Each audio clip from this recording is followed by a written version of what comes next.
Before we get into the mass migration involved with Western expansion, let's take it from the beginning with the explorers Lewis and Clark. Lewis and Clark were the first explorers to reach the Pacific Ocean by land. Their Corps of Discovery expedition was the first expedition to cross over the western part of the United States. After the Louisiana Purchase of 1803, Thomas Jefferson felt it was necessary to explore the newly acquired land. Over the course of the trip, they developed survival tactics that involved eating different plants and sometimes animals. Because of this, only one member died throughout the 2-year journey.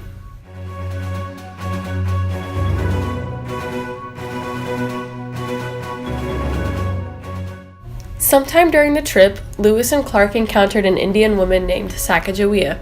She benefited their trip in many ways. Her skills as a translator and knowledge of the difficult terrain helped Lewis and Clark navigate the land. Most importantly, her presence helped protect them from Indian tribes that came along throughout the journey.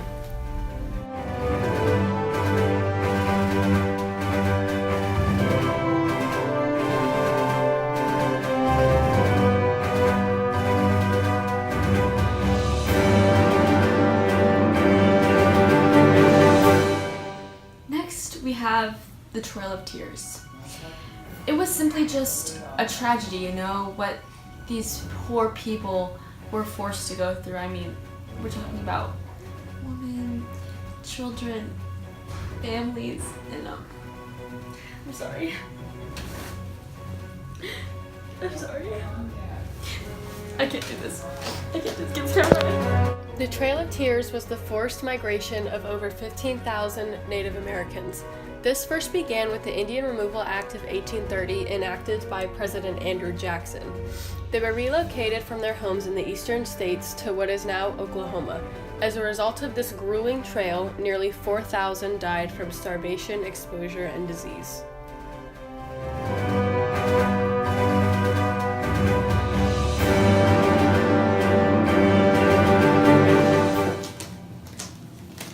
Sorry, I was just shopping.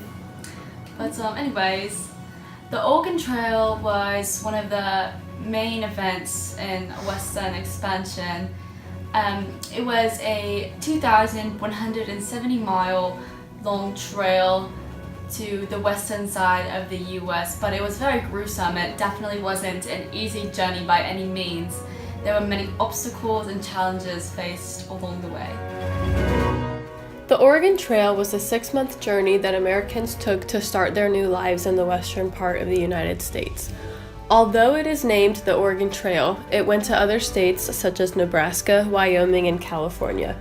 The Americans encountered many obstacles along the way, such as wagon incidents, diseases, deserts, and crossing major rivers. One of the most significant obstacles was the Indians. Because the pioneers were crossing through their territory, they would steal all of their goods, like horses and food. Most of the tribes were tolerant, but some would steal.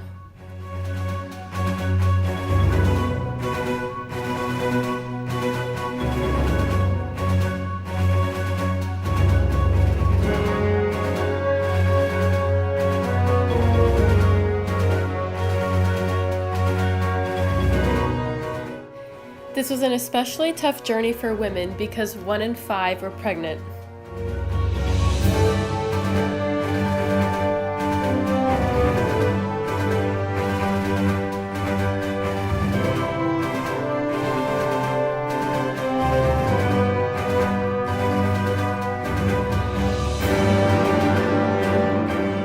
During the journey, the Donner Party believed that taking an alternate route would shave off time and miles from the other route. It turned out to add more time to it and cause them to get caught in the snow, therefore stranding them for 5 months. Eventually, they resulted to cannibalism.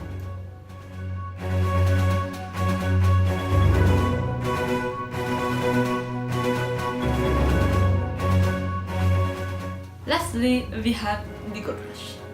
It was one of the main things that attracted people to the West and Western expansion. But not only Americans migrated, immigrants did too. Personally, I am really attracted to, the gold rush because I like the money, but yeah, you get the point. The gold rush was the largest mass migration in U.S. history. The gold rush itself took place in California. The first piece of gold was discovered by a carpenter in January 1848. Within a year, 100,000 people flooded the Sierra Nevada.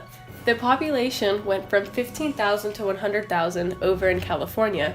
Everyone who migrated over were the ones who wanted to start over and have a new life. After the big rush, it continued to last for 5 years.